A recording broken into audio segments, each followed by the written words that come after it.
A few months ago, a patron of mine contacted me because he saw one of my old videos where I separated gold from computer parts. He was wondering if I could do a video like that again, except on jewelry, and he wanted to send me some gold covered chains and an old Rolex. He had no idea how much gold was actually in any of it, but he was pretty sure there was a decent amount. I thought it would be fun to pull out whatever was there, even if it weren't very much, but I did have one concern.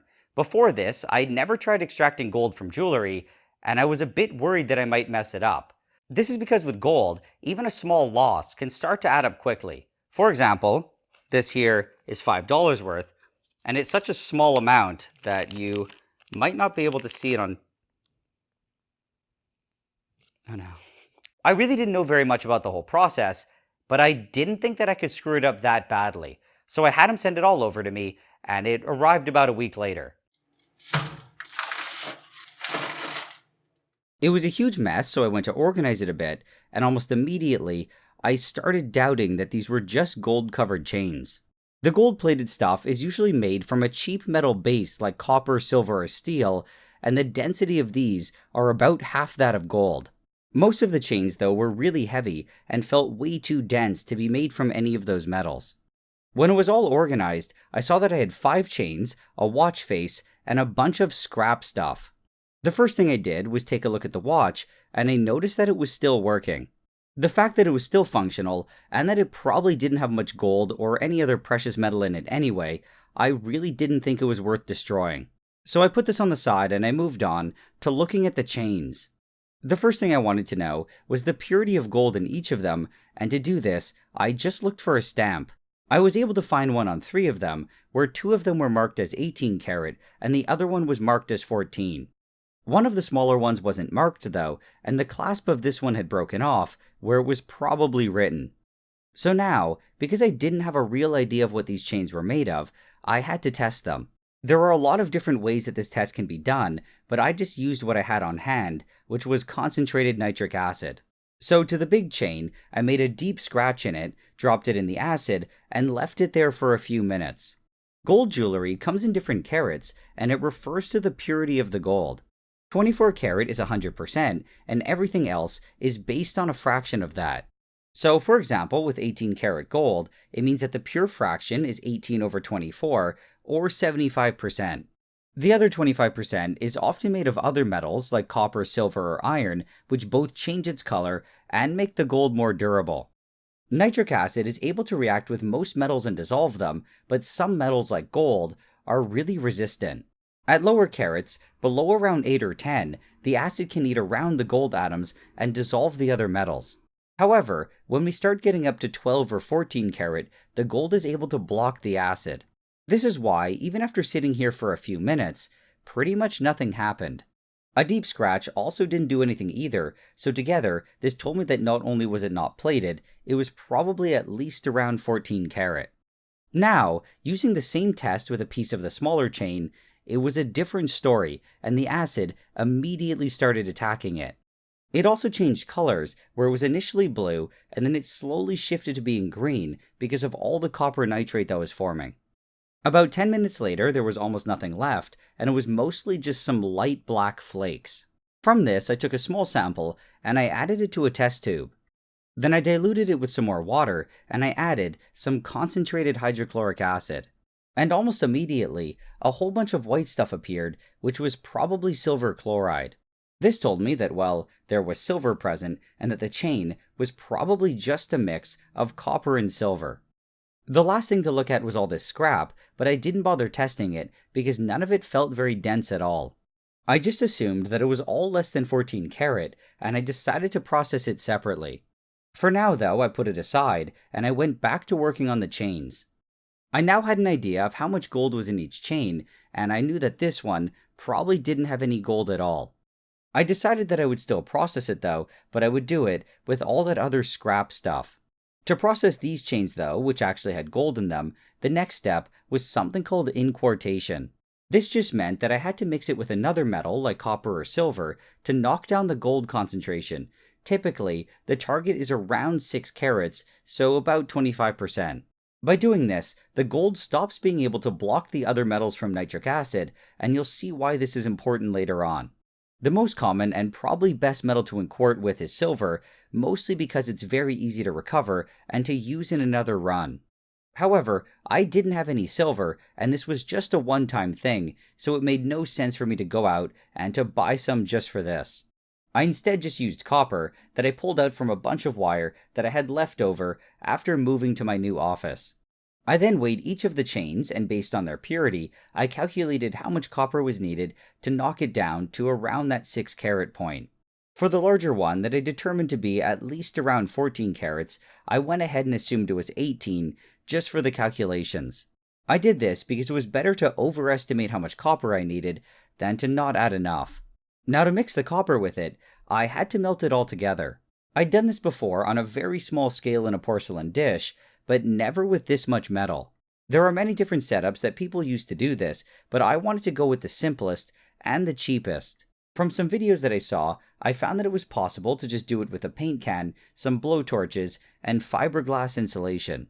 So I ordered the fiberglass from Amazon, and I went and picked up the torches and the paint can from my local hardware store. Also, while I was on Amazon, I picked up this small metal melting starter kit. Now to put this whole can thing together, it was really easy. I just had to cut out a small circle to cover the bottom, and then I cut a larger piece to cover the sides of the can. For the torches, I drilled a hole in each side and shoved them in. I then put a crucible that I had inside, turned on the torches, and tried to position them properly. To try to keep the heat inside, I covered the top with more fiberglass, and I waited for it to warm up. As a point of safety though, some torch heads, like the one I have on the right, are made of brass. For general use, this is totally fine, but in this case, the tips of the torches are surrounded by insulation. This causes them to heat up way more than normal, and with brass, it can start releasing toxic zinc vapor. For this reason, I did it all in a fume hood, but I probably should have just avoided brass altogether. My torch head on the left is made of steel, and I could have just gotten another one. But anyway, after 15 minutes or something, it didn't even look like it was close to being red hot. I honestly wasn't very surprised by this, and I assumed it was because the can and the crucible were way too big for these small flames. The simple solution to this was to just build it using a smaller can. The one issue with this though was that the only crucible that I had that would fit in this was made of graphite. I wasn't sure if it was okay to use with torch flames, but I figured I'd give it a try. I did a test run and I was able to get it red hot, and it didn't look like it was getting destroyed by the flame. So I let it cool back down to room temperature, and I started loading it up with the copper and the chains. It only had space though to fit one chain and its copper, so I'd have to wait for it to melt a bit before adding more. So I put this inside my little can thing, turned on the torches, and covered the top. Within just a few minutes, it already started glowing red, and to get it going faster, I blasted the top with another torch. Then I let it sit there for a little while more, and it eventually started to melt. There was still a bunch of solid stuff left in it, but it was liquefying. There was now a lot of extra space, so I started adding more copper and gold. I started with the small 14 karat chain and all of its copper, and it might have looked a bit weird here. And this was because, to make sure that there was no moisture on any of the metal, I preheated it with a torch. I really blasted it a lot though, and the chain melted a bit into the copper. I waited for all this to melt, and then I added half of one of the larger chains along with half the amount of copper. It very well might have been possible to do the whole thing, but it didn't really make much sense to try. There was still a third chain to do, which definitely wouldn't have fit, and it made no sense to risk overflowing it if I had to do a second run anyway. But in any case, with everything added, I covered the top again, and I waited for it all to melt. When it eventually all liquefied, I stirred it around really well to make sure that all the metals were evenly mixed. After that, I covered the top and I heated it for another few minutes just to make sure that it was nice and hot, and then I poured it all into a can full of water.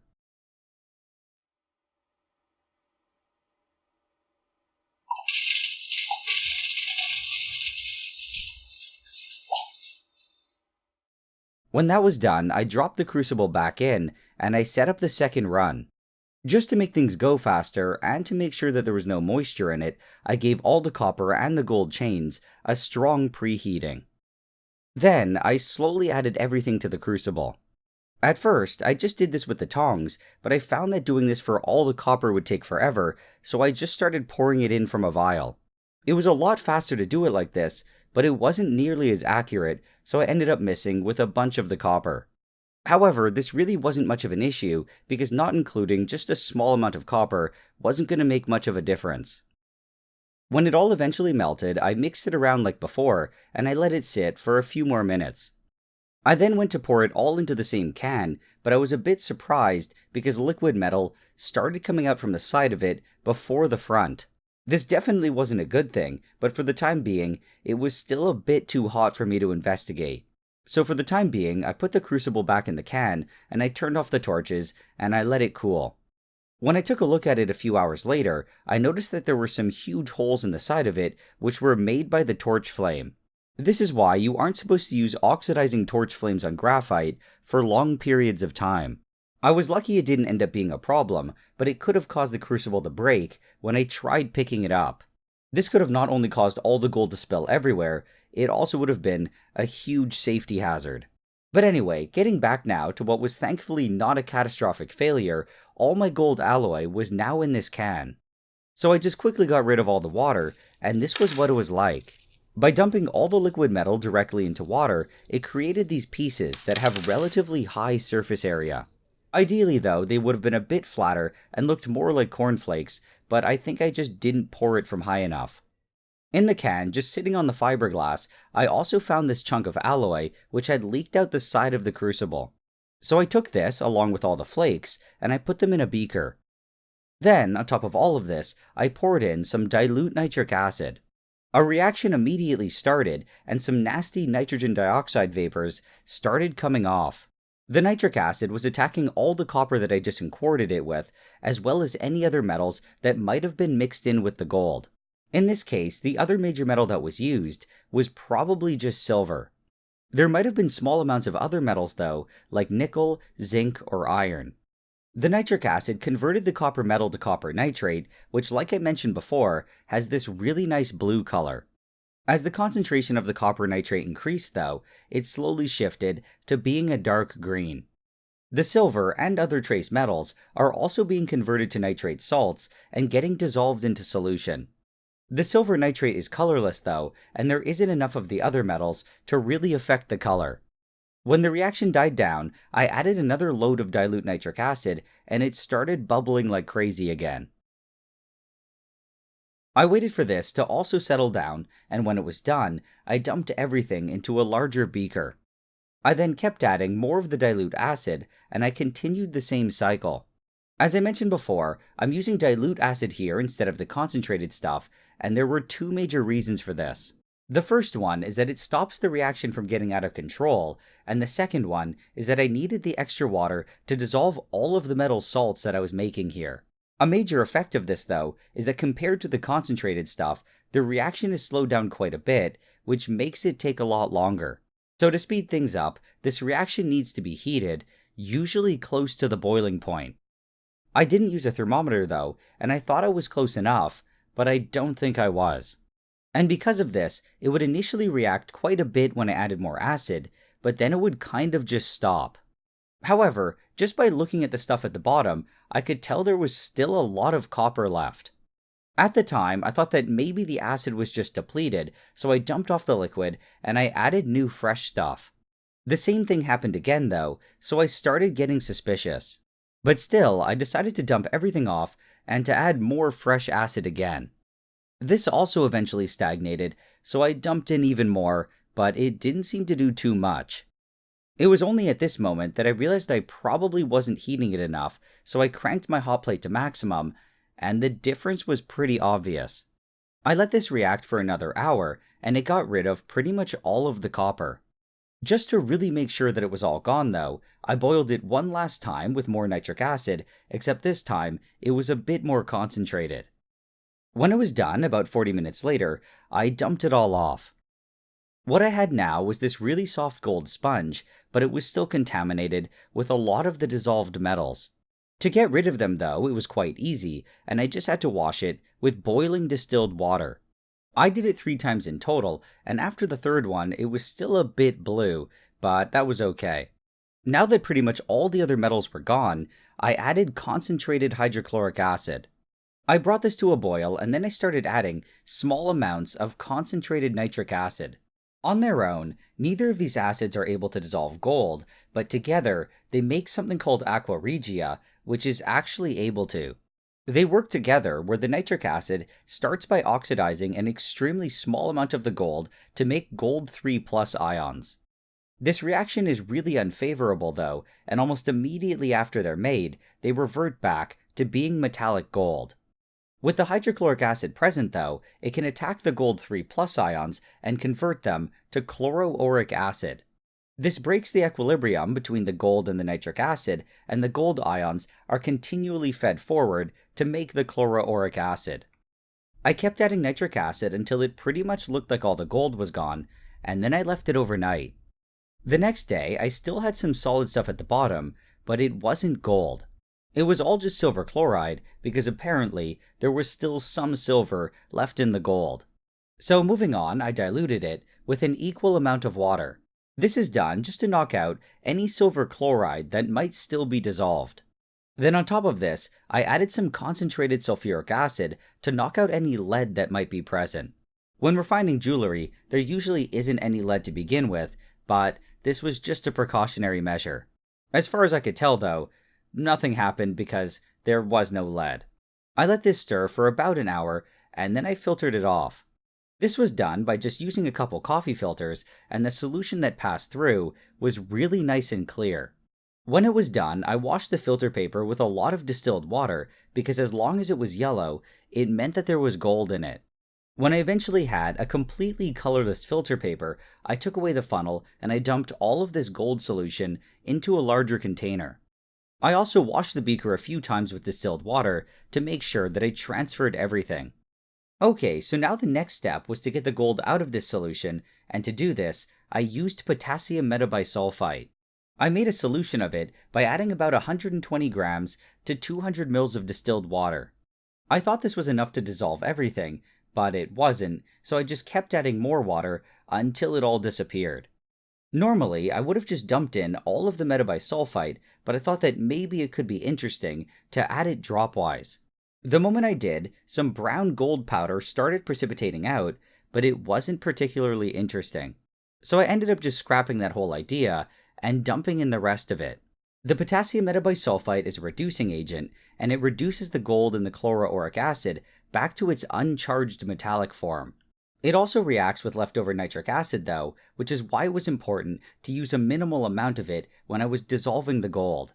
Other metal salts, like those with copper or iron, won't be reduced by this, and this whole step was to help further purify the gold. As one point of safety though, this reaction releases quite a bit of sulfur dioxide gas, which is dangerous to breathe. I'm personally really sensitive to it, and even very small amounts can trigger some asthma symptoms. So for this reason, it's extremely important to do it in a well-ventilated area, and I did it in my fume hood. I then let it sit for a couple hours to fully react, and for all the gold to settle down to the bottom. This was what I had a few hours later, and I dumped off all the water. All of the gold was then transferred to another beaker with the help of a bunch of distilled water. This was all brought to a boil, and after heating it for a couple minutes, I dumped off the water. This washing step was then repeated 4 more times using boiling distilled water. At this point, the gold is usually pure enough, but I wanted to get it as pure as I possibly could. So I decided to do another washing step, except this time with boiling hydrochloric acid. When the concentrated acid was added, it became yellow because an extremely small amount of gold was able to dissolve. The amount, like I said though, was extremely small, and it was nothing worth worrying about. This was brought to a boil, and I repeated the same thing 4 times, and each time, the solution became more and more colorless. After the last one with the acid, I did it 2 more times with boiling distilled water. Now just as a quick comparison, if we look at the gold before the acid and afterwards, it's quite different. The color of it is a lot lighter, and apparently, this indicates a higher purity. I poured off as much of the water as I could, and then I put it back on the hot plate to dry it. When most of the water was gone, I mixed it around a bit, and I let it sit on the hot plate for another several minutes. I also occasionally stirred it, and eventually, I was left with a really dry powder. This was more gold than I had ever held in my life, and when I weighed it, it came out to be about 75 grams. Based on the carats of the chains, I expected to get about 77.9 grams out, so this was extremely close. This estimation was based on the assumption that that unknown chain was 18 carats though, but it probably wasn't. Also, the amount of gold in the other chains was probably slightly less than the carats they were marked with. Now the next thing to process was all that other scrap. I didn't include this with the main batch because I wasn't sure what was in it, so I wanted to process it separately. It all seemed to be plated or low carat gold though, so there was no point in quarting. I just jumped right to adding the nitric acid, and like before, there was a big initial reaction, but it quickly died down. I then added the liquid from the test that I did earlier on the piece of that small chain. I also added the full chain itself, that was most likely just copper and silver. This was all boiled for a couple hours, and when it stopped reacting, I figured it was done. I poured everything off, and I washed the stuff at the bottom a few times with distilled water. It looked like almost everything had dissolved, except for some of the stuff that was completely plated with gold. Then just like before, I poured in hydrochloric acid, waited for it to boil, and added small amounts of nitric acid. Eventually, almost everything had disappeared, but the solution was green here and not yellow because there was still a bunch of copper. I let this cool overnight, and in the morning, I poured in a bunch of water. Then I mixed it around, and I also added some sulfuric acid. After this, I let it sit for about an hour, and then I filtered it. It was the exact same setup as before, just with a funnel and a few coffee filters. It was eventually all done, and now the next step was to see how much gold was actually in there. So now to this, I added a solution of potassium metabisulfite until all of the gold had precipitated. Then I mixed it around, and I let it sit for a few hours. When I came back, I poured off all the water, and it was way more gold than I expected. I really didn't think I was going to get much of anything out of it, but this was a pretty decent amount. I now had to clean it up a bit, and I did the exact same thing as before, where I started with water washings, then I did some acid ones, and finished with some more water ones. I dried it on my hot plate until it was a nice and crispy gold powder, and then I weighed it. Like I said before, I really didn't expect to get much out of this, and I was really surprised that it was almost 6.5 grams. All of this was then combined with my other gold powder, and my total now was 81.6 grams. At about $42 a gram USD, this is close to $3,400, or about 4,500 Canadian. This was way more than I ever imagined I'd be extracting from my patron, considering when he first pitched it, he just said it was some gold-plated stuff.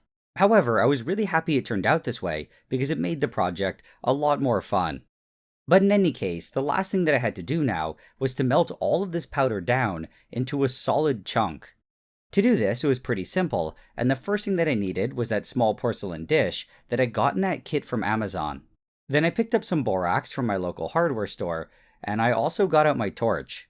This dish had never been used before, so I had to give it a glaze. This was done by first getting it really hot, and then sprinkling small amounts of borax onto it. The major purpose of this was just to prevent the gold from sticking to the dish. When I felt that I had done a decent job, I started adding the gold. I was a bit concerned that the torch might blow the powder away, so I swapped it for the less intense one.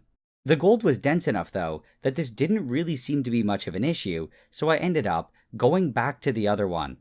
The gold started melting relatively quickly, and I just kept topping it up with more powder and occasionally with some more borax. When I was eventually done, I was left with this giant blob of gold. I let it cool for a few minutes so that it would solidify, and then I knocked it out of the dish. I dunked it in some water to cool it down quickly, and I also washed it a bit to get rid of any borax residue. The final result was this giant chunk of gold with a mass of 81.31 grams. This was a bit less than the powder that I started with, but that was probably because the powder still had a bit of water or moisture left in it. As I mentioned before, this was more gold than I'd ever held before, and because it was so dense, it also felt abnormally heavy. Now that I had this huge piece of gold, I wanted to do some tests on it. I had always heard that gold was really malleable and soft compared to other metals, and I wanted to see for myself. I did try bending it with just my fingers, but it was absolutely impossible, so I moved on to using tools. The first thing that I tried was to push on it with a steel spike, and I was kind of able to stab it in.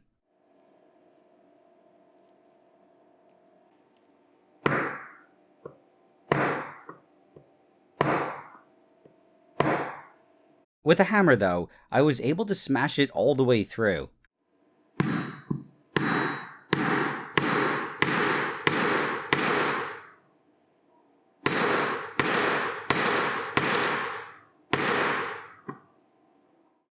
And when I took it out, I had this nice little hole in it. The next test was to smash it with a hammer and see if it would flatten. Gold is definitely malleable enough to do it with the right tools, but doing it like this just isn't going to work very well. The only result that I really got was a bunch of hammer marks in it, and it didn't get much flatter.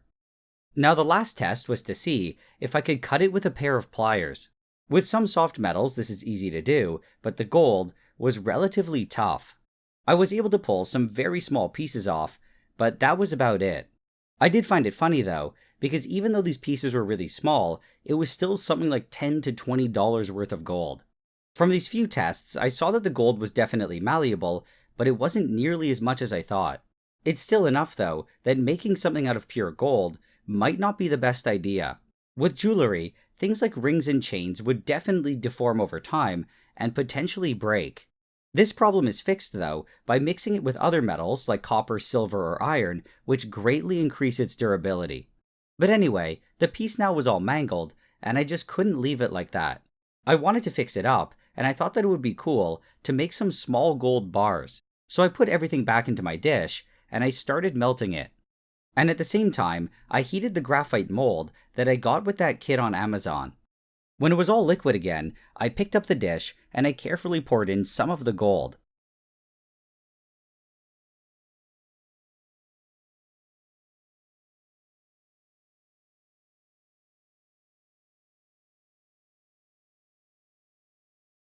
Then I took out the bar by just flipping the mold upside down, and I moved on to making another one.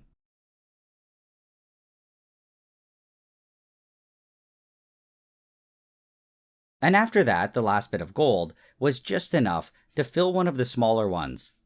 I quickly knocked out this one as well, and I cooled them all underwater, and this was my final result. They were of course really far from being perfect, but I still liked how they turned out. From all the nitric acid waste, I was also able to recover some silver, and I made another little bar with it. I didn't feel like it fit in this video, but if you're interested in seeing how I got the silver out and dealt with all the waste in general, I've put together another video. This one though isn't posted on my main channel here, and can be found on my other one called Nile Blue, and there's a link in the description. As one final thing after all this, I went to a company called Kitco, and I had them test the purity of both the gold and the silver. They initially told me that they were both 100%, but they didn't know that I wanted a printout of the results. So I had them run it again, but this time, the results were slightly different. The silver was still 100%, but it said that the gold was 99% and the rest was tungsten. However, I think this was just an error, because if I got out 100% of the copper and silver, there's no way there would still randomly be 1% of tungsten in there. Also, the density of tungsten and gold are extremely close, and I can see how it could be possible for the machine to sometimes make an error. But regardless of this, it means that in the worst case scenario, the gold is still 99% pure. So in conclusion, I was able to extract the gold, and I didn't totally screw it up. The only sad part now is that I don't get to keep the gold, and I have to send it all back to my patron. But either way, him sending it to me in general was still really nice and, well, trusting, so a big thanks goes out to him for that. If any of you guys are interested in just donating your gold to me though, I'm definitely open to it.